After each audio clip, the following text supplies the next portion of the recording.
Hello students, हम लोग chemistry में शुरू के 2 चैप्टर कर लिए। पहला हमने आपको कराया था सॉल्यूशन और दूसरा कराया था इलेक्ट्रोकेमिस्ट्री।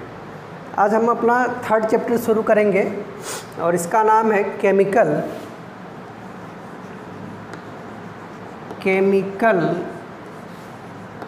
काइनेटिक्स।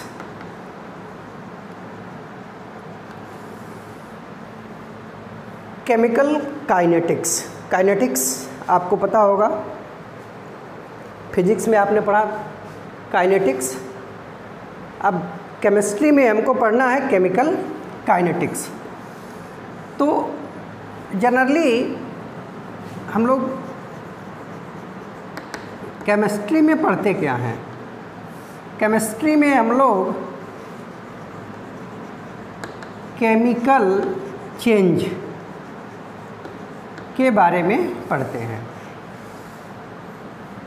केमिकल चेंज किसी स्पेसिफिक प्रॉपर्टी वाला कोई केमिकल सब्सटेंस कुछ रिएक्शन करके एक दूसरे स्पेसिफिक प्रॉपर्टीज़ वाला केमिकल सब्सटेंस में चेंज होता है। तो यही चीज़ हम लोग केमिस्ट्री में स्टडी करते हैं। अब सपोज करिए कि आप लोग डॉक्टर इंजीनियर बन गए और आपने किसी पर्टिकुलर डिजीज़ के लिए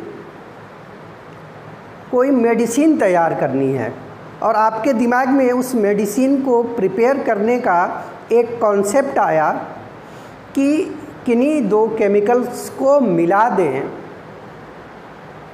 और उन केमिकल के कॉम्बिनेशन से एक नया केमिकल बनेगा जो एक पर्टिकुलर डिजीज़ के लिए इफ़ेक्टिव होगा। आपने ऐसा एक्सपेरिमेंट करके या थियोरेटिकली आपने सोचा। जैसे मान लीजिए आपने कहा कि कोई बीमारी है और उस बीमारी में आपके पास 2 केमिकल हैं A+B, और आपने सोचा है कि A+B मिलाएंगे तो एक केमिकल C बनेगा और ये केमिकल C जो भी बीमारी है उसके लिए बहुत इफ़ेक्टिव मेडिसिन के रूप में यूज की जा सकती है। तो ये चीज़ आपने थियोरेटिकली सोचा है। अब इस चीज़ को प्रैक्टिकली अचीव करने के लिए 3 चीज़ें होंगी। एक तो ये कि क्या A और B मिलके C बनाएंगे, मतलब कि क्या ये रिएक्शन फिजिबल है, फिजिबिलिटी ऑफ रिएक्शन। क्या ये संभव है कि A और B आपस में कंबाइंड करें और C बन जाए? तो इसको हम बोलते हैं फिजिबिलिटी ऑफ रिएक्शन। और ये हमने थर्मोडायनामिक्स में पढ़ा था।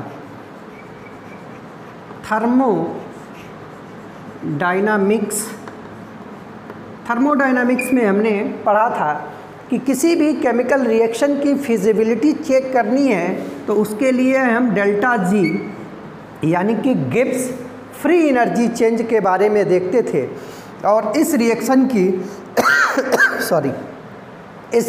की गिब्स फ्री एनर्जी चेंज अगर निगेटिव है तो हम कह देते थे कि हाँ ये रिएक्शन फिजिबल है, संभव है। तो एक चीज़ तो अब आप गिब्स फ्री एनर्जी चेंज से आप ये चेक कर सकते हैं कि A B मिलके C बनाएंगे नहीं बनाएंगे। ठीक है, फिर एक बार कंफर्म हो गया, आपने निकाल लिया कि ये रिएक्शन फिजिबल है, संभव है, तो फिर दूसरी बात क्या आएगी?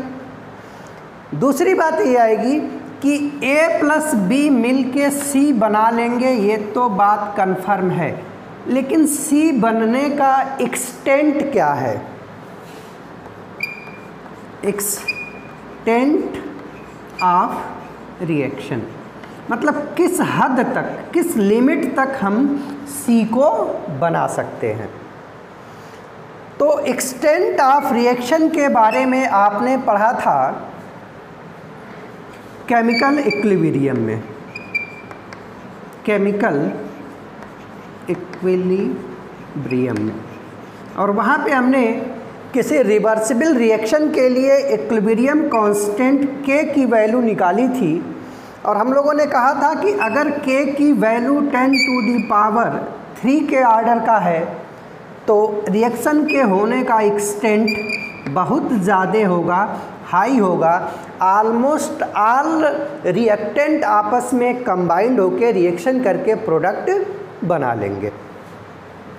अगर k की वैल्यू बहुत कम है, 10⁻³ के आर्डर की है, तो हम कहते थे कि इस रिएक्शन का एक्सटेंट बहुत कम होगा, रिएक्शन बहुत कम एक्सटेंट तक जाएगी, और इस रिएक्शन में ऑलमोस्ट ऑल रिएक्टेंट ही रहेंगे, प्रोडक्ट बहुत कम बचेगा, तो लो एक्सटेंट है।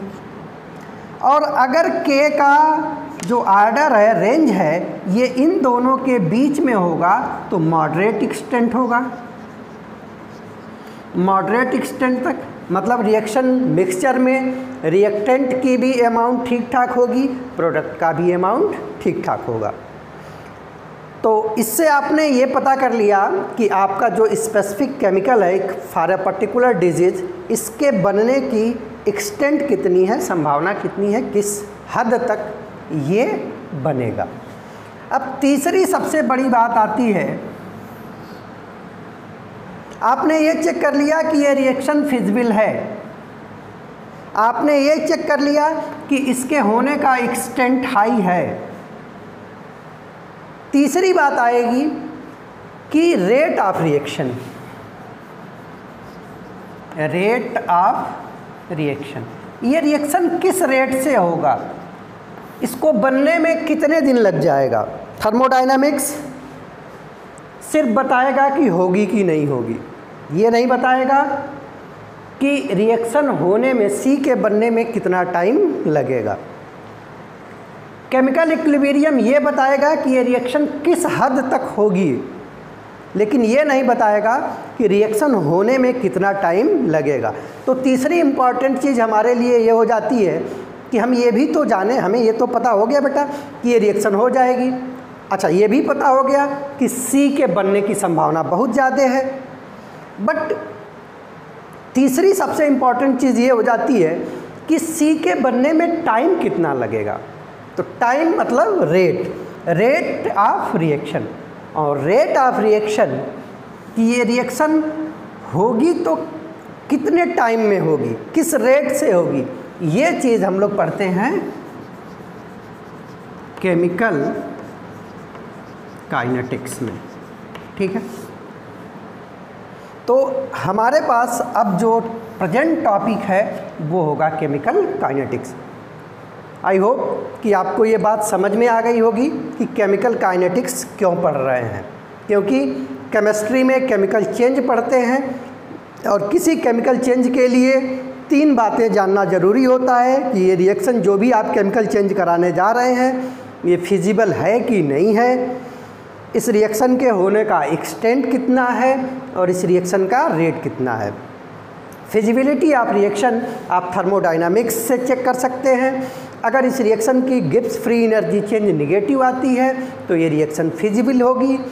अगर एक्सटेंट ऑफ रिएक्शन देखना है तो हमको केमिकल इक्विलिब्रियम का हेल्प लेना पड़ता है, और वहाँ पे इक्विलिब्रियम कांस्टेंट k की वैल्यू से हम लोग एक्सटेंट के बारे में पता कर सकते हैं। और तीसरी इम्पॉर्टेंट चीज़ हो जाती है रेट ऑफ रिएक्शन, जिसको हम लोग करेंगे किसमें, केमिकल काइनेटिक्स में, ठीक है बेटा। तो अब हम लोग शुरू करते हैं अपना चैप्टर केमिकल काइनेटिक्स। आपको ये बात समझ में आ गई होगी कि केमिस्ट्री में केमिकल काइनेटिक्स की इम्पॉर्टेंस क्या है। तो सबसे पहले तो हम देख लें डिफिनीशन ही कि व्हाट इज़ केमिकल काइनेटिक्स। तो chemical kinetics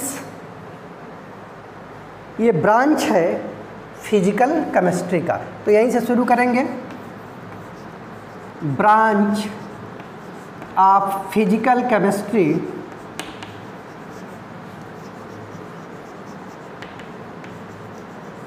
which deals with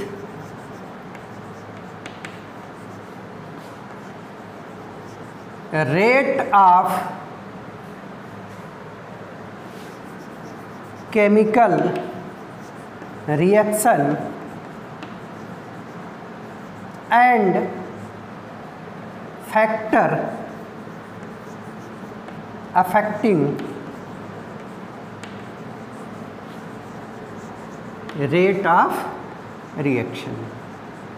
physical chemistry की ब्रांच जिसमें हम किसी केमिकल रिएक्शन की रेट और उस रिएक्शन की रेट किन किन चीज़ों पे डिपेंड करेगी, कौन से ऐसे फैक्टर हैं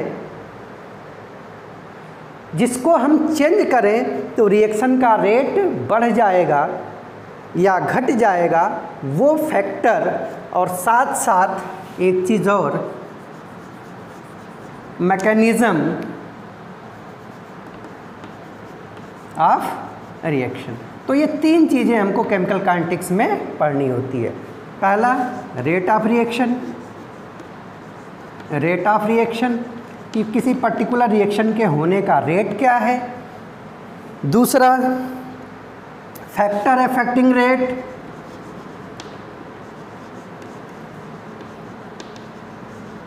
किन किन चीज़ों से रिएक्शन के रेट पे इफ़ेक्ट आएगा, बढ़ेगा घटेगा। और तीसरा मैकेनिज़्म ऑफ रिएक्शन, रिएक्शन के होने का मैकेनिज़्म क्या है, किस तरीके से रिएक्शन होती है।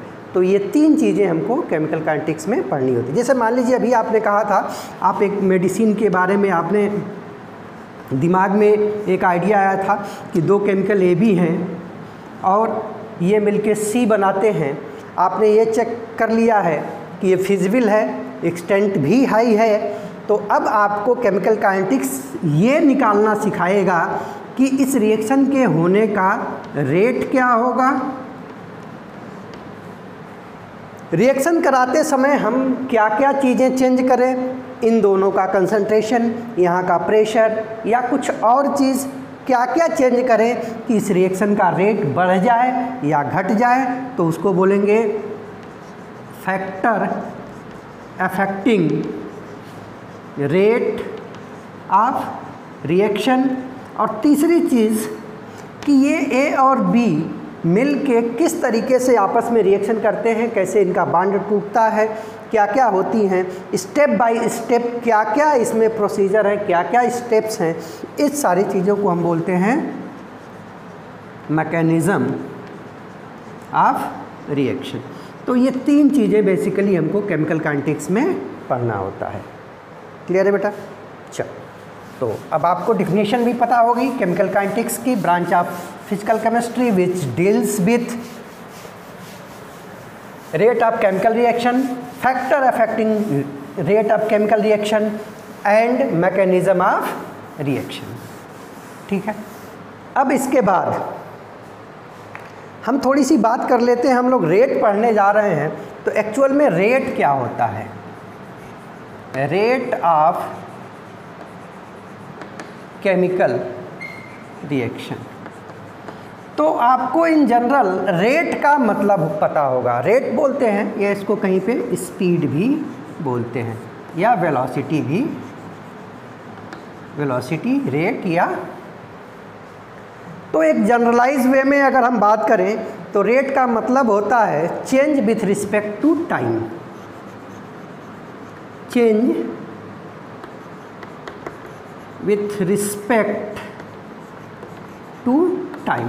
कोई चीज़ समय के साथ कैसे चेंज कर रही है, कितना घट रही है, कितना बढ़ रही है, वही कहलाता है रेट।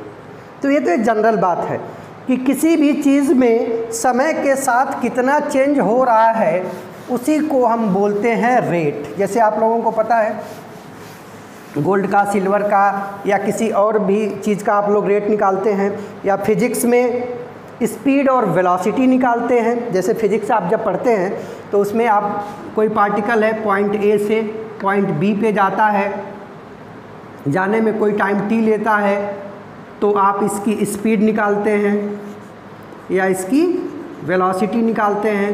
तो आप कहते हैं कि change in position divided by time. तो यहाँ से यहाँ जाने में कितनी डिस्टेंस चली, डिस्टेंस अपॉन टाइम कर देते हैं तो ये स्पीड या वेलोसिटी आ जाती है। वो फिजिक्स की बात है। लेकिन इसी के एनालॉगस, बिल्कुल इसी के जैसे हमको किसी केमिकल रिएक्शन का रेट पढ़ना है।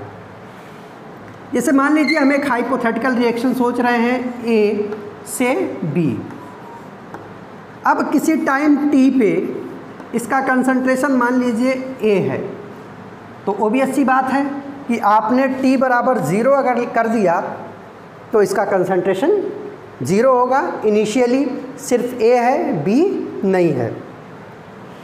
रिएक्शन होना शुरू हुई और किसी टाइम t पे ये x इसका कंसंट्रेशन बचा है, सॉरी x इसका डिकम्पोज हो गया। तो स्टोइकियोमेट्री बता रहा है 1:1, a का जितना टूटेगा b का उतना बनेगा, तो इसका x बन जाएगा। अब इसका इनिशियली आपके पास था a, यूज कितना हो गया x, तो बचा कितना a माइनस x। अब देखो अगर हम a की बात करें तो t बराबर 0 पे a का कंसंट्रेशन था a, और t बराबर t पे a का कंसंट्रेशन बच गया a माइनस x। तो इस टाइम t बराबर 0 से t बराबर t में इसका कंसंट्रेशन चेंज हो गया a से a माइनस x। तो अगर हम रेट की बात करें, रेट ऑफ रिएक्शन की बात करें या रेट ऑफ ए की बात करें, तो हम कहेंगे कि इसके कंसंट्रेशन में कितना चेंज हुआ, delta C change in concentration, और इस चेंज को होने में कितना टाइम लगा। ठीक है, तो ये हो जाएगा t माइनस 0, तो यही कहलाएगा रेट। क्लियर है बेटा? तो इसी तरीके से आप प्रोडक्ट के लिए भी देख सकते थे कि प्रोडक्ट का इनिशियली कंसंट्रेशन t बराबर 0 पे कितना था, 0 था, और t बराबर t पे कितना हो गया, x हो गया। तो इसके लिए रेट क्या हो जाएगा, चेंज इन कंसंट्रेशन कितना, x माइनस 0, और ये हो जाएगा t माइनस 0। तो बात वही आई, change in concentration upon time. ठीक है, तो रेट ऑफ रिएक्शन का मतलब ये है कि रिएक्टेंट या प्रोडक्ट के कंसंट्रेशन में जो चेंज हो रहा है उसको आप उस चेंज में होने में, उस चेंज को होने में लगे टाइम से डिवाइड कर देंगे तो रेट आ जाएगा। ठीक है, तो इन जनरल हम बोलेंगे कि रेट ऑफ केमिकल रिएक्शन का मतलब है कि change in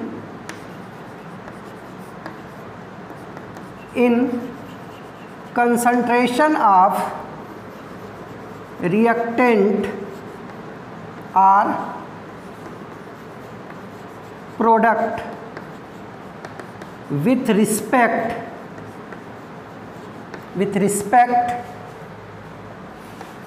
to time। Reactant या प्रोडक्ट का कंसंट्रेशन टाइम के साथ कैसे चेंज हो रहा है वही कहलाता है रेट ऑफ केमिकल रिएक्शन। और अगर हम इसके लिए फार्मूला लिखें तो रेट बराबर होगा चेंज इन कंसंट्रेशन, और ये कंसंट्रेशन रिएक्टेंट का भी ले सकते हो या प्रोडक्ट का ले सकते हो, और डिवाइडेड बाई इस चेंज में होने में लगा टाइम इंटरवल। ठीक है, अब आपको पता है कि चेंज हम जब भी निकालते हैं तो चेंज हमेशा रखते हैं फाइनल कंसंट्रेशन, फाइनल लास्ट का कंसंट्रेशन माइनस इनिशियल कंसंट्रेशन। ये चीज़ ध्यान रखना बेटा, चेंज चाहे फिजिक्स में हो चाहे केमिस्ट्री में हो, चेंज का मतलब हमेशा होता है फाइनल माइनस इनिशियल कंसंट्रेशन, और इसको डिवाइड करेंगे final time minus initial time. ठीक है, तो ये हो जाएगा delta C upon delta T, या इसको कर सकते हैं ऐसे भी, सी टी फाइनल मतलब concentration, T final final time पे, कंसंट्रेशन टी इनिशियल, और ये हो जाएगा T final minus T initial. तो ये हो गया रेट ऑफ केमिकल रिएक्शन। ठीक है, इस चीज़ को आपको ध्यान रखनी है। अब इसके बाद ये रेट के बेसिस पे हम लोग टाइप ऑफ केमिकल रिएक्शन पढ़ते हैं कि रेट के बेसिस पे कितनी तरह की केमिकल रिएक्शन होती हैं। तो नेक्स्ट हमारा टॉपिक हो जाएगा type of chemical reaction on the basis of rate. हम सिर्फ रेट लिख रहे हैं, इसका मतलब आपको समझना है कि रेट ऑफ रिएक्शन। तो किसी रिएक्शन की रेट के बेसिस पे हम केमिकल रिएक्शन को 3 तरीके से क्लासिफाई करते हैं। पहला होता है वेरी फास्ट रिएक्शन, या इसी को बोलते हैं इंस्टेंटेनियस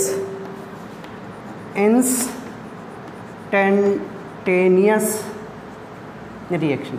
जैसा कि आपको नाम से ही पता चल रहा होगा कि ऐसी केमिकल रिएक्शन जो वेरी फास्ट हैं, मतलब जिनका रेट ऑफ रिएक्शन बहुत ज़्यादा है, या इंस्टेंटेनियस रिएक्शन, ऐसी रिएक्शन जिसमें आपने रिएक्टेंट को मिक्स किया और मिक्स करते ही प्रोडक्ट बन जाएगा। मतलब कि एट द इंस्टेंट आप रिएक्टेंट को मिक्स कर रहे हैं तो प्रोडक्ट बनने में कोई टाइम नहीं लगेगा। तो अगर हमको इसको डिफाइन करना है तो क्या बोलेंगे? ऐसी रिएक्शन जिनका रेट ऑफ रिएक्शन बहुत हाई होता है, और बहुत हाई होने का मतलब ये हुआ कि इनको इस रिएक्शन को कंप्लीट होने में फ्रैक्शन ऑफ सेकंड लगता है, फ्रैक्शन ऑफ सेकंड लगता है, या आप जैसे ही मिलाते हो ये रिएक्शन कंप्लीट हो जाती है। जैसे मान लो A है प्लस B है, C आप बना रहे थे, तो जैसे ही आपने A और B को मिक्स किया तुरंत इसको मिक्स करते ही आपका प्रोडक्ट मिल गया। तो ऐसी रिएक्शन को होने में बहुत फ्रैक्शन ऑफ सेकंड का टाइम लग रहा है, तो ये रिएक्शन कहलाती हैं वेरी फास्ट रिएक्शन या इंस्टेंटेनियस रिएक्शन। ठीक है, डेफिनेशन में लिख देंगे कि ऐसी रिएक्शन जिनको कंप्लीट होने में फ्रैक्शन ऑफ सेकंड लगता है, या ऐसी रिएक्शन जिनका रेट ऑफ रिएक्शन बहुत हाई होता है। ठीक है, अब इस रिएक्शन की कुछ एग्जांपल हमको याद ध्यान रखने हैं। जैसे जितनी भी आयोनिक रिएक्शन होती हैं, आयोनिक रिएक्शन होती हैं, जितनी भी आयोनिक रिएक्शन होती है बेटा, सारी की सारी आयोनिक रिएक्शन इंस्टेंटेनियस होती है। जैसे मान लो सिल्वर नाइट्रेट, आपने सिल्वर नाइट्रेट लिया और इसके रिएक्शन करा दी सोडियम क्लोराइड से, तो यहाँ पे सिल्वर का आयन है, नाइट्रेट है, सोडियम आयन है, क्लोराइड आयन है। अब जैसे ही आपने इन दोनों को मिक्स किया, फ्रैक्शन ऑफ सेकंड के अंदर आपको AgCl सिल्वर क्लोराइड का प्रेसिपिटेट मिल जाएगा और साथ में सोडियम नाइट्रेट बन जाएगा। तो एक्चुअल में आयनिक रिएक्शन जो होती हैं उसमें आयंस होते हैं, और ये आयंस जैसे ही कांटेक्ट में आते हैं ये एक दूसरे से एक्सचेंज हो जाते हैं, तो एक्सचेंज होने में टाइम नहीं लगता है। तो जितनी भी आयनिक रिएक्शन होंगी वो इंस्टेंटेनियस रिएक्शन या वेरी फास्ट रिएक्शन की कैटेगरी में आ जाएंगी। इसके अलावा आपने देखा होगा कंबशन ऑफ पेट्रोल, पेट्रोल है, उसमें अगर आप उसका कंबशन कराते हैं तो फ्रैक्शन ऑफ सेकंड में उसमें आग लग जाती है, वो जलना शुरू कर देता है। तो ये भी, अब देखो हमको क्या करना है, हम पढ़ने जा रहे हैं केमिकल काइनेटिक्स। केमिकल काइनेटिक्स में पढ़ेंगे रेट, और जो इस कैटेगरी की रिएक्शन होंगी वेरी फास्ट रिएक्शन या इंस्टेंटेनियस रिएक्शन, इसको होने में फ्रैक्शन ऑफ सेकेंड लगेगा, तो कंसंट्रेशन चेंज बहुत हाई होगा और T लगभग 0 के आसपास होगा। तो ऐसी रिएक्शन का रेट निकालने का कोई मतलब नहीं है। या ये कहो कि फ्रैक्शन ऑफ सेकेंड में होती हैं तो ऐसे रिएक्शंस का रेट हम लोग कैलकुलेट ही नहीं कर सकते। तो जो भी इंस्टेंटेनियस रिएक्शन होती हैं इनका रेट कांट बी डिटरमाइंड, इनका हम लोग रेट नहीं निकाल सकते। आपको समझ में आ रही होगी कि फ्रैक्शन ऑफ सेकेंड में हो जा रहा है तो क्या रेट निकालोगे। ठीक है बेटा, चलो अब अगर इसका रेट नहीं निकाल सकते तो ऐसे रिएक्शन का केमिकल काइनेटिक्स में कोई यूज नहीं है। ऐसे रिएक्शंस के लिए हम लोग केमिकल काइनेटिक्स की स्टडी नहीं करते हैं। सेकेंड जो रिएक्शन होगी इसका जस्ट अपोजिट, एक वेरी फास्ट रिएक्शन है तो एक बोलेंगे वेरी स्लो रिएक्शन।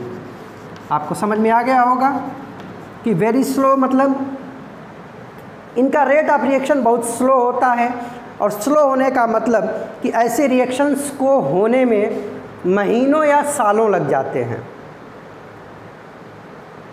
रिएक्शन को कंप्लीट होने में बहुत लंबा टाइम लगता है, महीनों या सालों का टाइम लगता है। तो अगर ऐसी रिएक्शन जिसको कंप्लीट होने में मंथ या ईयर लगे, ऐसी रिएक्शन को बोलते हैं वेरी स्लो रिएक्शन। जैसे example, rusting of iron,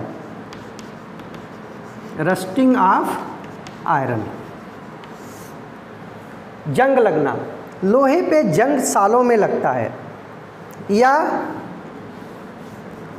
formation of water from H2 and O2 at room temperature.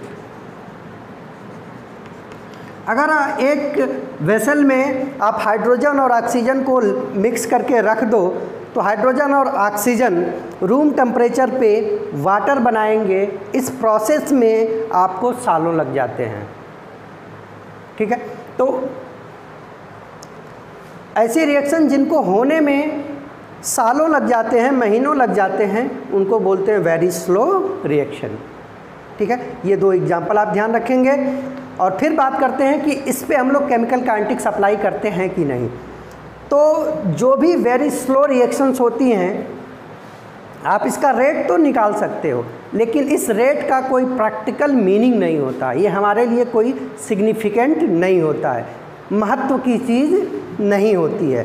तो इसके ऊपर भी हम लोग केमिकल काइनेटिक्स अप्लाई नहीं करेंगे। यानी कि शुरू में जो हमने दो रिएक्शन पढ़ी हैं, वेरी फास्ट और वेरी स्लो, इन रिएक्शंस पे हम लोग केमिकल काइनेटिक्स की कोई बात नहीं करेंगे, इनके ऊपर केमिकल काइनेटिक्स अप्लाई नहीं होगा। एक का कारण फास्ट में हम लोग पता ही नहीं कर सकते और स्लो में पता तो कर सकते हैं, लेकिन उसका कोई प्रैक्टिकल सिग्निफिकेंस नहीं है। क्लियर है बेटा। अब थर्ड टाइप की जो रिएक्शन होती है इसको बोलते हैं मॉडरेट रेट रिएक्शन। मॉडरेट का मतलब बीच का, न बहुत स्लो न बहुत फास्ट। तो जो न बहुत स्लो रिएक्शन है न बहुत फास्ट है उसको बोलते हैं मॉडरेट रेट रिएक्शन। और इसका मतलब कि इस रिएक्शन को कंप्लीट होने में फाइनाइट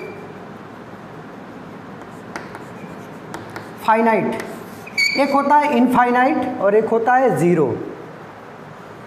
इनफाइनाइट और ज़ीरो के बीच में फाइनाइट।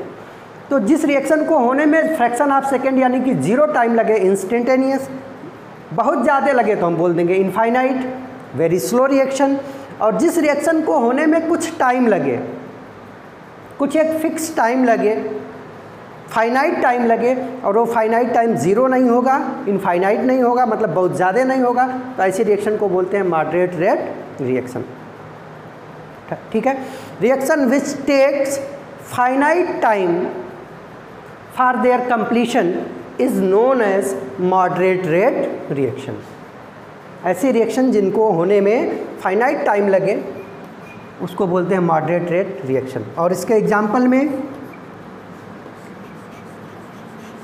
मॉलिक्यूलर रिएक्शन, जितनी भी मॉलिक्यूलर रिएक्शन होती हैं सब मॉडरेट रेट रिएक्शन होती है। जैसे मान लीजिए आपने नाइट्रोजन लिया, इसकी हाइड्रोजन से रिएक्शन कराई, अमोनिया बना दिया, तो ये एक मॉलिक्यूलर रिएक्शन है। इसमें मॉलिक्यूल इन्वॉल्व हो रहे हैं और इस रिएक्शन को होने में एक फाइनाइट टाइम लगेगा, तो ये रिएक्शन कहलाएगी मॉडरेट रेट रिएक्शन। अब थोड़ी सी बात हम लोग कर लेते हैं कि आयोनिक रिएक्शन को होने में फ्रैक्शन ऑफ सेकेंड लगता है और मॉलिक्यूलर रिएक्शन होने में कुछ टाइम लगता है। ऐसा क्यों? ठीक है,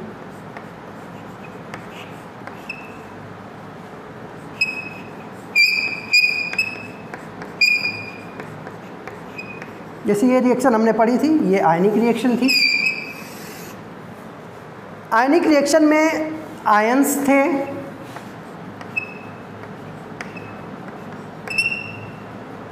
और जैसे ही रिएक्टेंट को आपने मिक्स किया, ये आयंस अपने पोजीशन चेंज कर दिए, इसमें कोई बांड टूटने और बनने जैसी कोई घटना नहीं हुई।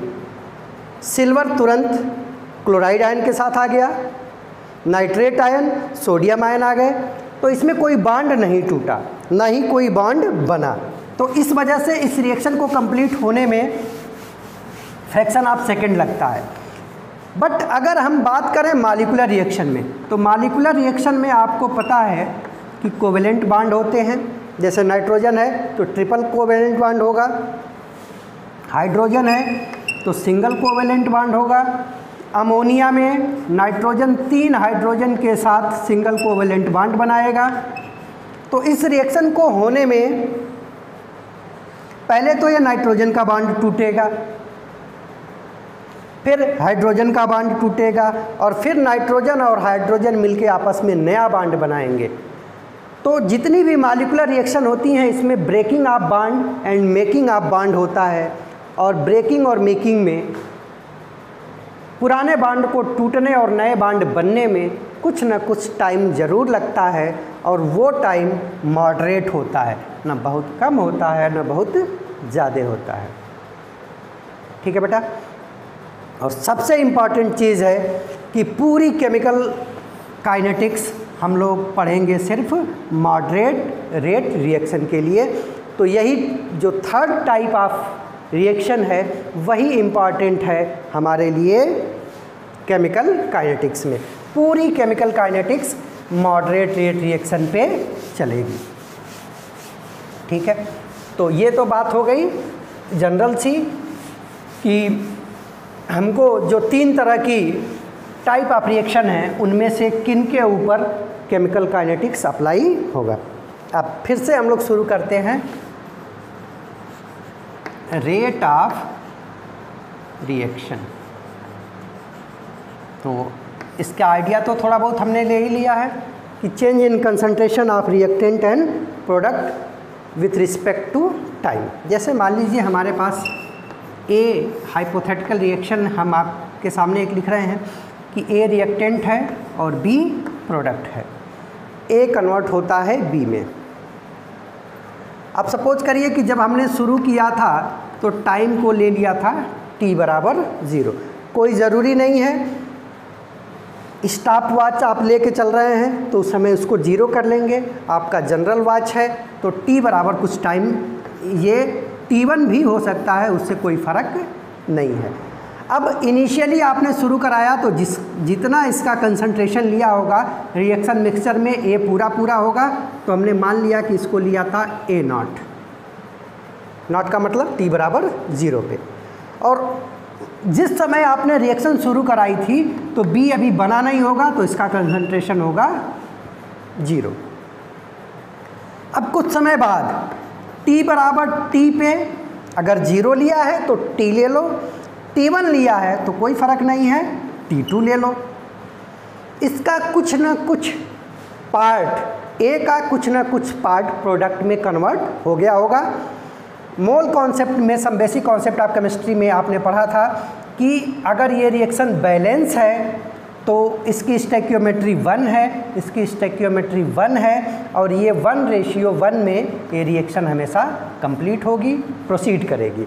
यानी कि इसके अगर x मोल टूटते हैं तो इसका भी x बनेगा। हमने मान लिया, सपोज किया कि T बराबर T या T2 पे A का x कंसंट्रेशन कम हो गया, तो स्टोइकियोमेट्री बेटा 1:1 है, A का जितना टूटेगा B का भी वही बन जाएगा, तो इसको हम बोलते हैं BT, और BT कितना होगा, x होगा।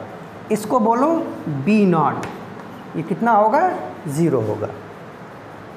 ठीक है, अब हमने लिया A था, A0 था, टूट गया x, तो बचा कितना, A0 माइनस x, यानी कि T बराबर T या T2 पे A का जो कंसंट्रेशन होगा वो होगा A0 माइनस x, और B का कंसंट्रेशन होगा BT जो x के बराबर होगा। ठीक है, अब अगर हम बात करें रेट की तो बोलेंगे रेट ऑफ A का रेट क्या है, तो A का रेट हम लोग लिखते हैं -dA/dt।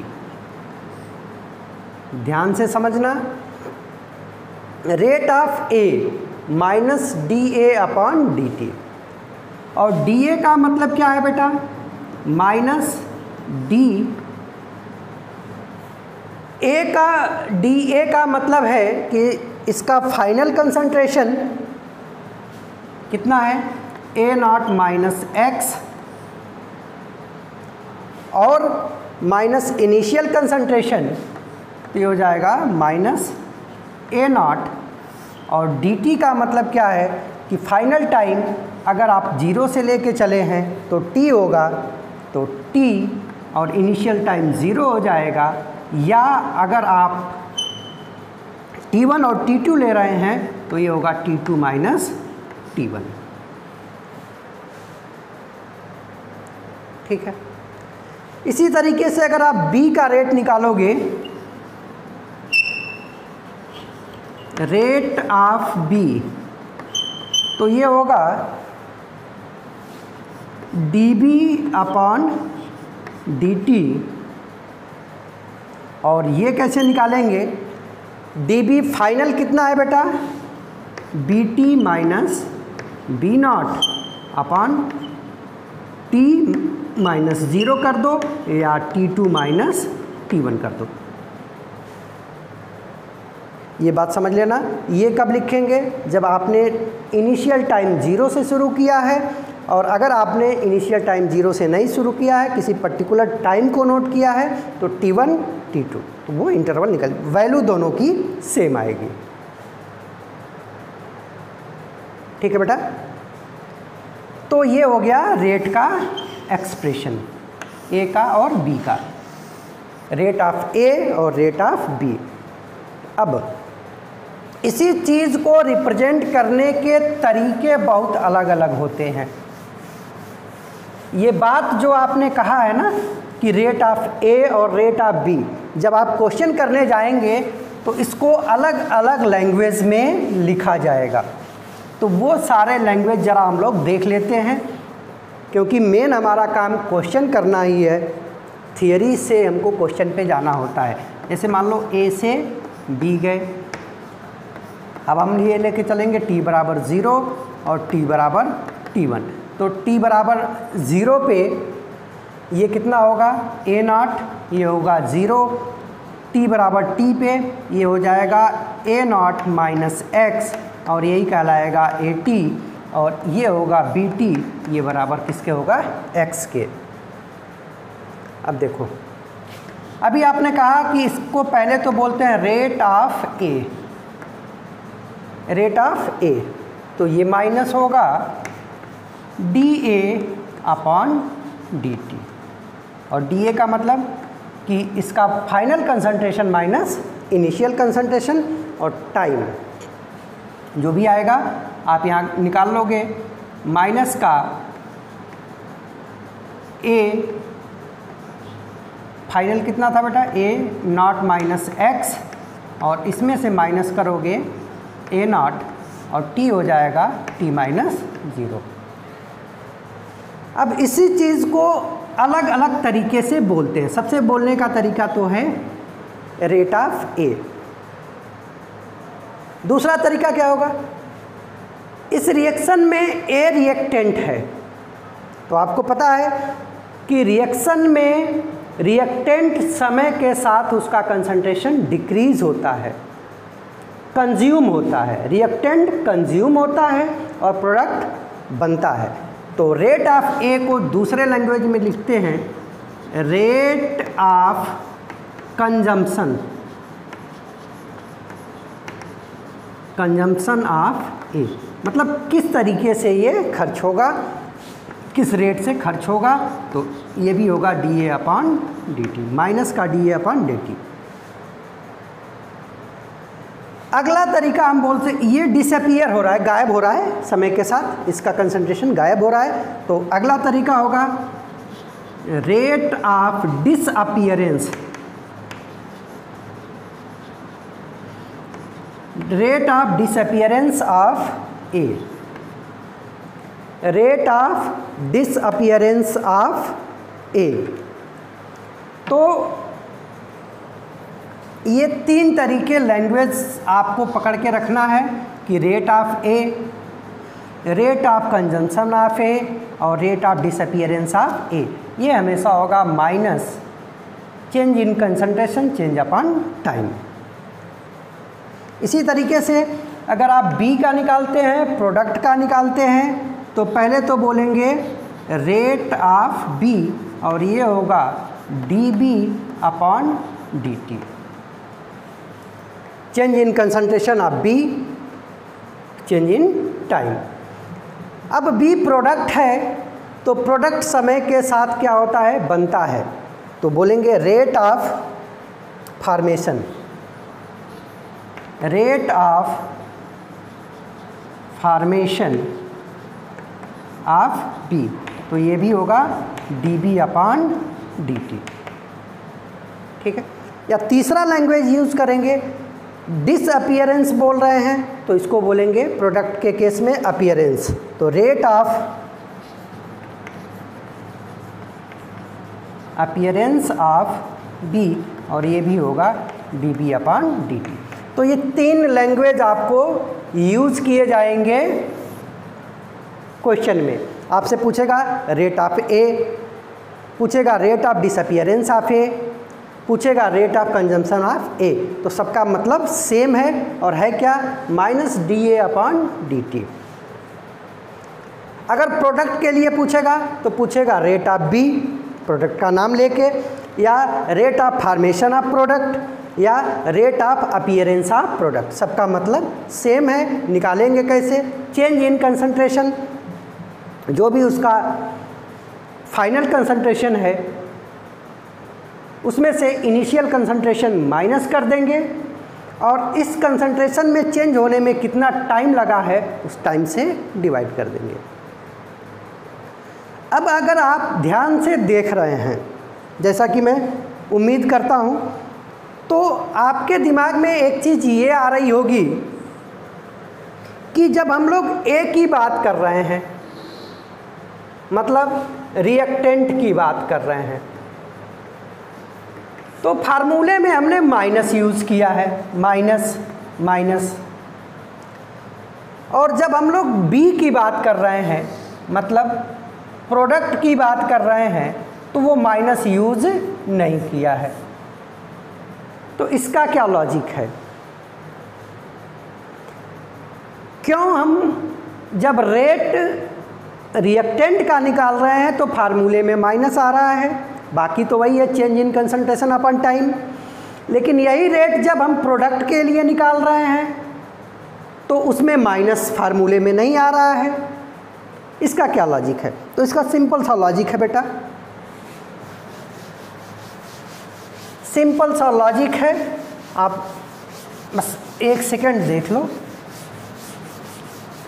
लॉजिक ये है कि कोई भी रिएक्शन है, ए से बी जा रहे हो, अगर आप t बराबर 0 पे इसका कंसंट्रेशन A0 लिया है, इसका 0 होगा, t बराबर t पे इसका AT हो गया, जो कि होगा A0 माइनस x, और इसका होगा BT। अब जब रेट ऑफ A निकालोगे तो ये आएगा final concentration A0 minus x, और इसमें से माइनस करोगे माइनस A0 अपॉन dt, इससे ये कट जाएगा तो ये माइनस आएगा x अपॉन dt। तो रेट जो आपने निकाला वो उसकी वैल्यू किस में आ रही है? माइनस में। भाई चेंज इन कंसंट्रेशन हमेशा कैसे निकालते हैं? Final minus initial. अब रिएक्टेंट के लिए जब भी आप निकालेंगे तो फाइनल कम होगा, इनिशियल ज़्यादा होगा। क्यों? क्योंकि रिएक्टेंट तो समय के साथ घटता है, तो घटता है तो एक समय के बाद उसका कंसंट्रेशन कम हो जाएगा और शुरुआत में पहले होगा। चेंज हमेशा निकालते हैं फाइनल माइनस इनिशियल, तो फाइनल कम है, इनिशियल ज़्यादा है, कम में से ज़्यादा को घटाओगे तो माइनस में आएगी वैल्यू, यानी कि ओवरऑल रेट किस में आ जाएगा? माइनस में। और रेट का माइनस में होने का कोई सेंस नहीं होता है, किसी रिएक्शन का रेट माइनस में होने का कोई सेंस नहीं है। तो हम क्या करते हैं कि रेट माइनस में ना आए, इसके लिए पहले से हम इसमें माइनस लगा देते हैं अपने तरफ से। तो अब ये माइनस माइनस मिलके प्लस हो जाएगा x अपॉन टी।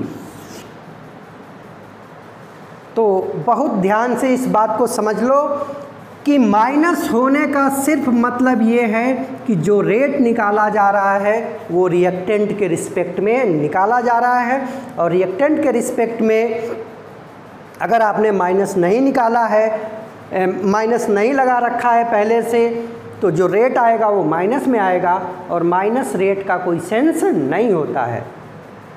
तो इस निगेटिव का मैग्नीट्यूड से कोई मतलब नहीं होता है। सिर्फ रिएक्टेंट के केस में जब भी हम लोग रेट निकालेंगे तो वो माइनस में आएगा, और उस माइनस रेट को प्लस में चेंज करने के लिए हम लोग माइनस लगा देते हैं। प्रोडक्ट के केस में ऐसा नहीं होता है। क्यों नहीं होता है? क्योंकि वहाँ पे भी चेंज निकालेंगे और प्रोडक्ट समय के साथ उसका कंसंट्रेशन बढ़ेगा, तो फाइनल ज़्यादा होगा, इनिशियल कम होगा, ज़्यादा में से कम को माइनस करोगे वैल्यू पॉजिटिव आएगी, और पॉजिटिव आएगी तो उसका रेट ऑलरेडी पॉजिटिव आएगा। क्लियर है? चलो, तो बस आपको ये सिंपल सी चीज़ याद रखनी है।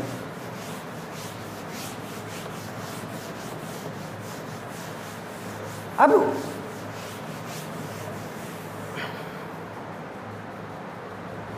हमने अभी जो पढ़ा वो रेट पढ़ा। जैसे मान लीजिए हमारे पास 3A गिव्स 2B है, तो अगर हमको लिखना है रेट ऑफ A तो सिंपल होगा माइनस dA अपॉन dt। अगर आएगा रेट ऑफ B तो ये प्रोडक्ट है, तो इसके लिए आ जाएगा dB upon dt। Change in concentration, जिसका पूछा जा रहा है उसके कंसंट्रेशन में चेंज डिवाइडेड बाई टाइम। अब ये तो हो गया रेट ऑफ A और रेट ऑफ B। अब हम जरा पढ़ते हैं, ये रेट ऑफ रिएक्शन नहीं है, ये रेट ऑफ अपीयरेंस या डिसअपीयरेंस ऑफ रिएक्टेंट और प्रोडक्ट पढ़ा है। अब हम लोग पढ़ते हैं relation between rate of reaction and rate of different substance. हम लोग एक सिंपल एग्जांपल लेके चलते हैं कि जैसे मान लीजिए 2A गिव्स 3B है,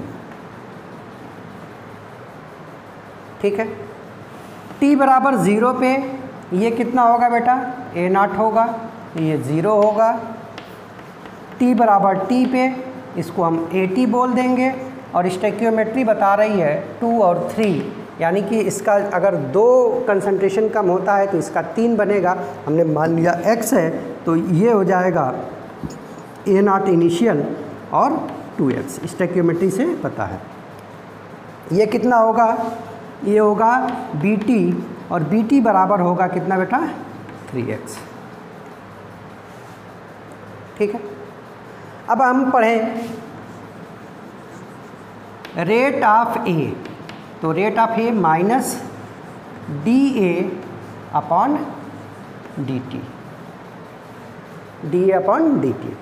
अब इसको सॉल्व करो तो फाइनल कंसंट्रेशन कितना है बेटा, a0 माइनस 2x, और इसमें माइनस कर देंगे a0, और टाइम t में से 0 माइनस करोगे तो t आ जाएगा।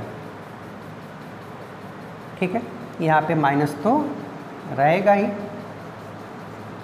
तो ये वैल्यू कितनी आएगी बेटा, a0 से a0 कैंसिल आ जाएगा, तो ये आ जाएगा माइनस और माइनस मिलके प्लस हो जाएगा 2x upon t, 2x upon t। ठीक है। अब देखो जरा इसको हम थोड़ा सा अरेंज करते हैं, माइनस dA अपॉन dt ये बराबर आता है 2x upon t, 2x upon t, और x upon t change in concentration है। तो अगर हम उसमें ऊपर नीचे d और d से कर दें तो ये आ जाएगा 2dx अपॉन dt बराबर माइनस dA अपॉन dt। अगर 2 को इधर ले जाओ तो dx अपॉन dt ये हो जाएगा माइनस का 1/2 dA अपॉन dt।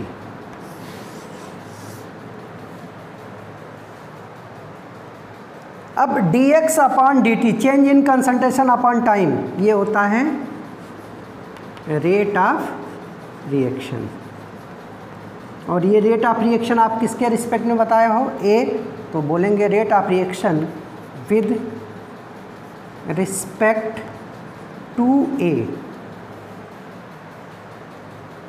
देखना ये आ गया, ये एक्सप्रेशन है rate of reaction with respect to A, तो ये कितना होगा माइनस 1/2 dA अपॉन dt। अब इसमें माइनस dA अपॉन dt क्या है बेटा, याद करो, अभी हमने बताया था माइनस dA अपॉन dt है रेट ऑफ A, या rate of disappearance of A, या rate of consumption of A, और ये 2 क्या है, स्टोइकियोमेट्री है। आपको ये चीज़ ध्यान रखना है। ठीक है, स्पेस कम होने की वजह से थोड़ी सी दिक्कत आ रही है। यही चीज़ अगर हम B के लिए करें, अगर हम लिखें रेट ऑफ B तो ये होगा dB अपॉन dt, और ये कितना था 3x अपॉन t। अब इसको हम उसी फॉर्मेट में अगर सॉल्व करें, इसको dx से मल्टीप्लाई कर दें तो ये हो जाएगा dB अपॉन dt बराबर 3dx अपॉन dt, और dx अपॉन dt अलग कर लो तो dx अपॉन dt ये बराबर हो जाएगा 1/3, ये नीचे आ जाएगा dB अपॉन dt। अब ये जो एक्सप्रेशन बना इस एक्सप्रेशन को बोलते हैं rate of reaction. dx upon dt तो रेट ऑफ रिएक्शन ही होता है बेटा, change in concentration upon time. और इसमें ये क्या है? ये है rate of B, rate of B, और 3 क्या है? Stoichiometric coefficient. ठीक है, अभी हम कंक्लूजन पे नहीं आए, अभी हम तरीका कर रहे हैं।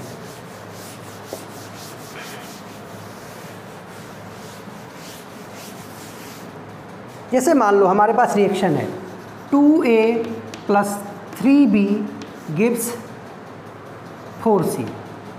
अब इसके लिए अगर हम रेट ऑफ A निकालेंगे तो ये होगा -dA/dt,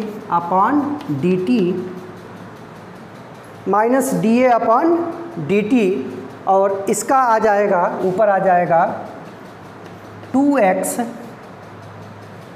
change in concentration 2x stoichiometry से, और ये आ जाएगा t। तो यहाँ से अगर हम dx/dt निकालेंगे,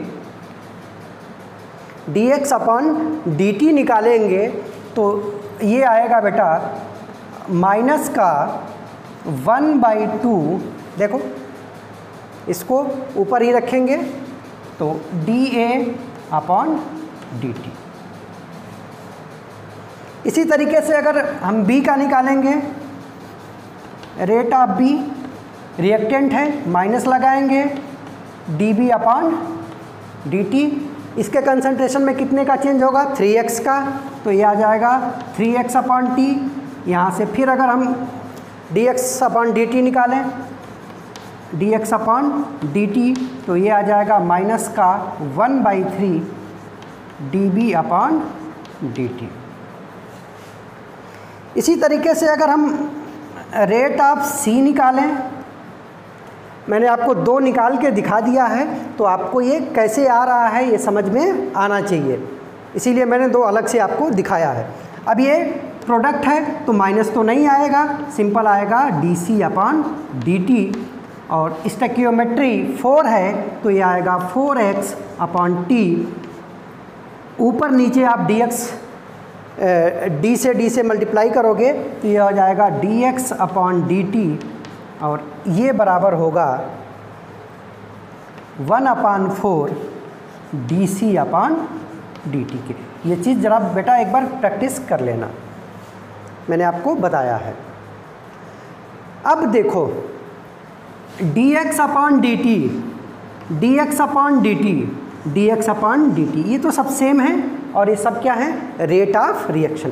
तो अगर इस रिएक्शन के लिए हम लिखें रेट ऑफ रिएक्शन, तो ये होगा dx/dt, और ये बराबर किसके होगा बेटा? -1/2 dA/dt। ये बराबर किसके होगा? -1/3 dB/dt, और ये बराबर किसके होगा? 1/4 dC/dt। ठीक है, अब इसको हटा देते हैं, आ जाते हैं अपने मेन एक्सप्रेशन पे। अब देखो इस एक्सप्रेशन को ध्यान से देखो, हम इसमें बता रहे हैं रेट ऑफ रिएक्शन dx/dt। ये पूरी चीज़ क्या है बेटा? ये है rate of reaction WRT with respect to A। ये पूरी चीज़ क्या है बेटा? स्क्वायर ब्रैकेट, स्क्वायर में हमने जो बनाया है ये है rate of reaction with respect to B, और ये क्या है? ये है rate of reaction WRT with respect to C। ठीक है, अगर हम बात करें, देखो हम जो सर्किल लगा रहे हैं ये और ये माइनस, इसको हम लोग क्या बोलते थे? -dA/dt। इसको बोलते थे रेट ऑफ A, या इसी को बोलते थे rate of disappearance of A, या इसी को बोलते rate of consumption of A. Similarly minus D B upon D T,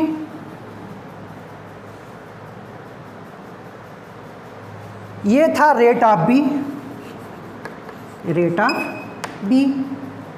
similarly D C upon D T, ये क्या था, rate of C.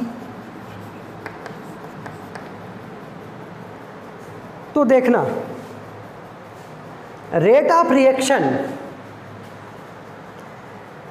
Reaction with respect to A, rate of reaction with respect to B, rate of reaction with respect to C, और rate of A, rate of B, rate of C.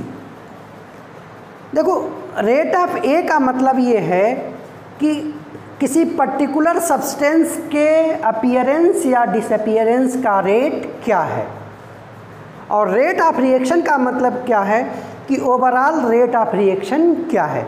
तो इसमें relation आपको समझ में आ रहा होगा कि किसी रिएक्शन का रेट,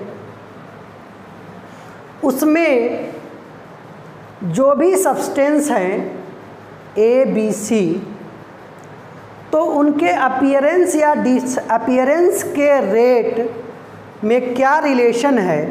तो सिर्फ आपने यहाँ पे 2 से डिवाइड किया है, 3 से डिवाइड किया है और 4 से डिवाइड किया है, और 2, 3, 4 हैं क्या, स्टैकियोमेट्रिक कोफिशिएंट हैं। तो अगर किसी रिएक्शन का रेट आपको निकालना है और आपको उसमें जो भी सब्सटेंस हैं इनके डिसअपीयरेंस या प्रोडक्ट के अपीयरेंस का रेट पता है, तो रिएक्टेंट के डिसअपीयरेंस के रेट या प्रोडक्ट के अपीयरेंस के रेट से आप स्टैकियोमेट्री से डिवाइड कर देंगे तो रेट ऑफ रिएक्शन आ जाएगा। अभी थोड़ा सा पेशेंस रखो, एक और करते हैं। बिल्कुल हमको सरफेस पे आ जाना है। देखो जैसे मान लो 3a + c b gives 2c। अब इसमें अगर हम लिखें माइनस dA/dt, तो आपको ये पता है रेट ऑफ डिसअपीयरेंस है। अगर हम लिखें माइनस dB/dt, तो आपको पता है ये हो गया rate of disappearance of B, और लिखें dC/dt, तो ये हो गया rate of appearance of C. अब इनके एक्सप्रेशन अगर आप निकालोगे तो इसके लिए चेंज इन कंसंट्रेशन होगा 3x, इसके लिए होगा x, और इसके लिए होगा 2x। टाइम से डिवाइड कर दो तो ये आ गया रेट। तो ये आएगा माइनस का 3x/t, और माइनस पहले से रहेगा तो प्लस हो जाएगा, ये हो जाएगा प्लस का x/t, और ये हो जाएगा प्लस का 2x/t। अब ऊपर नीचे यहाँ पे d कर दिया, यहाँ भी d कर दिया, यहाँ d कर दिया, यहाँ d कर दिया, यहाँ d कर दिया, यहाँ d कर दिया, तो ये आएगा,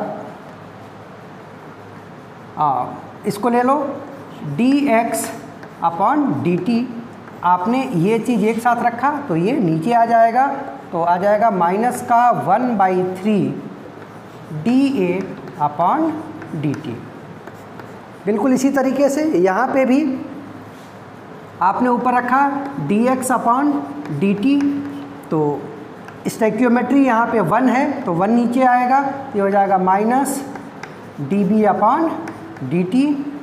और इसके केस में आपने ऊपर रखा dx, नीचे किया dt, ये 2 नीचे आएगा तो ये आ जाएगा dC/dt। अब आपको ये समझना है कि dx/dt ये है rate of reaction with respect to A। dx/dt ये एक्सप्रेशन है rate of reaction with respect to B। dx/dt ये है rate of reaction with respect to C, ये 1/2 होगा। ठीक है, तो ये पूरा expression rate of reaction with respect to A, rate of reaction with respect to B, rate of reaction with respect to C है। और इसमें से ये इतनी चीज़ है rate of disappearance of A, ये चीज़ है rate of disappearance of B, और ये है इतनी चीज़ rate of appearance of C। ठीक है, तो और ये सब एक ही चीज़ है, rate of reaction, rate of reaction, rate of reaction. तो इसको अगर हमको लिखना है तो ये लिखेंगे dx/dt रेट ऑफ रिएक्शन, तो ये बराबर हो जाएगा rate of disappearance of A divided by 3, तो ये हो जाएगा 1/3 dA/dt। इसके लिए हो जाएगा स्टोइकियोमेट्री 1 है तो 1 ही रखेंगे, माइनस dB/dt, और प्रोडक्ट है तो 1/2 dC/dt।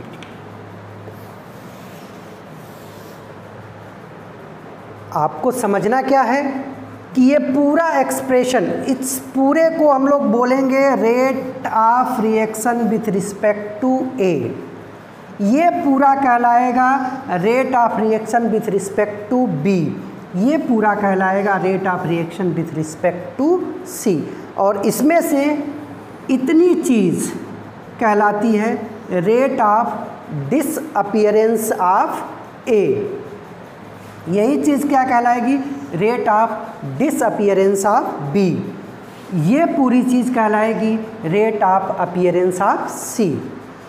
तो किसी पर्टिकुलर सब्सटेंस के डिसअपीयरेंस या अपीयरेंस और उसके रिस्पेक्ट में रेट ऑफ रिएक्शन में रिलेशन क्या समझ में आ रहा है। रेट ऑफ रिएक्शन पूरा, और इसमें सिर्फ इसी 3 का तो फ़र्क है, और 3 क्या है, स्टोइकियोमेट्री है।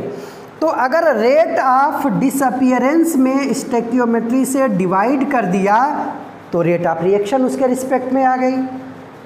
रेट ऑफ डिसअपीयरेंस में स्टोइकियोमेट्री से डिवाइड कर दिया तो इसके रिस्पेक्ट में रेट ऑफ रिएक्शन आ गई। रेट ऑफ डिसअपीयरेंस या अपीयरेंस में स्टोइकियोमेट्री से डिवाइड कर दिया तो रेट ऑफ रिएक्शन आ गई। ठीक है, अब इन जनरल अगर हमको कोई भी कितनी भी बड़ी रिएक्शन दी गई हो, जैसे मान लो हमारे पास है AA plus BB gives CC plus DD, और इस रिएक्शन के लिए हमको रेट ऑफ रिएक्शन लिखना है, रेट ऑफ रिएक्शन लिखना है, तो ये होगा dx/dt। अब अगर आप rate of reaction with respect to A लिखेंगे तो लिखेंगे रिएक्टेंट है तो माइनस लगा देंगे, ऊपर लिखेंगे dA/dt, और dA/dt क्या है, rate of disappearance of A, और इसमें इसकी की स्टोइकियोमेट्री से डिवाइड कर देंगे तो ये हो जाएगा rate of reaction with respect to A। और ये बराबर होगा, अगर हमको B के रिस्पेक्ट में लिखना है, ये भी रिएक्टेंट है, माइनस लगा दिया, ऊपर लिखेंगे dB/dt, यानी कि rate of disappearance of B, और rate of disappearance of B में इसकी स्टोइकियोमेट्री से डिवाइड कर दिया तो ये आ गया rate of reaction with respect to B। आपको C के रिस्पेक्ट में लिखना है, C प्रोडक्ट है, इसमें माइनस नहीं लगाएंगे तो लिखेंगे dC/dt, यानी कि rate of appearance of C, और rate of appearance of C में C की स्टोइकियोमेट्री यानी कि स्मॉल c से डिवाइड कर दिया तो ये आ गया rate of reaction with respect to C। और इसी तरीके से अगर हमको rate of reaction with respect to D लिखना है तो dD/dt divided by its stoichiometry. तो ये पूरा हमारे पास एक्सप्रेशन आ जाएगा। ये आपको लिखना, किसी भी रिएक्शन के लिए रेट ऑफ रिएक्शन लिखना और इसमें मतलब समझ में आना। कि इस पूरे का क्या सेंस है और इसमें से सिर्फ इतने का क्या सेंस है। इस पूरे का क्या मतलब है और इसमें से स्टैक्योमेट्री वाले पार्ट को छोड़ के जो बाकी बचा है उसका क्या मतलब है। फिर से मैं एक बार बता रहा हूँ कि ये पूरा है rate of reaction with respect to A, और स्टैक्योमेट्री वाला पार्ट छोड़ दिया तो जो बचा वो है rate of disappearance of A. पूरा है rate of reaction with respect to B, और स्टैक्योमेट्री वाला पार्ट छोड़ दिया तो जो बचा वो है rate of disappearance of B. ठीक है, पूरा एक्सप्रेशन कहलाएगा rate of reaction with respect to C, और स्टैक्योमेट्री वाला पार्ट, ये वाला पार्ट छोड़ दिया तो जो बचा वो कहलाएगा rate of formation of C, या सिंपली रेट ऑफ सी। पूरा एक्सप्रेशन कहलाएगा rate of reaction with respect to D, और स्टैक्योमेट्री का पार्ट हटा दिया तो जो बचा वो कहलाता है rate of appearance of D. ठीक है बेटा, और रेट ऑफ अपीयरेंस और डिसअपीयरेंस निकालना मैंने आपको सिखा दिया। जैसे मान लो हमारे पास कोई रिएक्शन है 3A + 2B gives C + 4D। अब इसके लिए हमको रेट लिखना है, rate of reaction dx/dt। Expression क्या बनेगा, -1/3 dA/dt, ये बराबर होगा माइनस का 1/2 dB/dt, ये बराबर होगा 1/1, स्टैक्योमेट्री 1 है, dC/dt, और ये हो जाएगा 1/4 dd/dt। अब इसमें ये पूरा कहलाएगा rate of reaction with respect to A, ये पूरा कहलाएगा rate of reaction with respect to B, पूरा कहलाएगा rate of reaction with respect to C, और ये पूरा कहलाएगा rate of reaction with respect to D. और स्टैक्योमेट्री वाला पार्ट बचा लिया, इसको हटा दिया ये वाला, तो अब जो -dA/dt है ये है rate of A, rate of disappearance of A, या rate of consumption of A. Stoichiometry वाला पार्ट हटा दिया तो जो बचा -dB/dt, ये होगा rate of B, rate of disappearance of B, या rate of consumption of B. Stoichiometry वाला पार्ट। अब देखो एक चीज़ और काम की, अगर किसी रिएक्टेंट या प्रोडक्ट की स्टैक्योमेट्री 1 है तो उसका रेट ऑफ डिसअपीयरेंस या अपीयरेंस और उसके रिस्पेक्ट में रेट ऑफ रिएक्शन दोनों सेम होगा। देखो 1/1 है तो इसका कोई मतलब तो है नहीं, तो dC/dt ये rate of reaction with respect to C है, और dC/dt rate of appearance of C भी है। तो अगर स्टैक्योमेट्री किसी रिएक्टेंट या प्रोडक्ट की 1 ही होती है तो उसमें रेट ऑफ रिएक्शन और उस पर्टिकुलर सब्सटेंस के रेट ऑफ अपीयरेंस या डिसअपीयरेंस क्या होते हैं, सेम होते हैं। ठीक है बेटा, चलो इतना करते हैं, थैंक यू।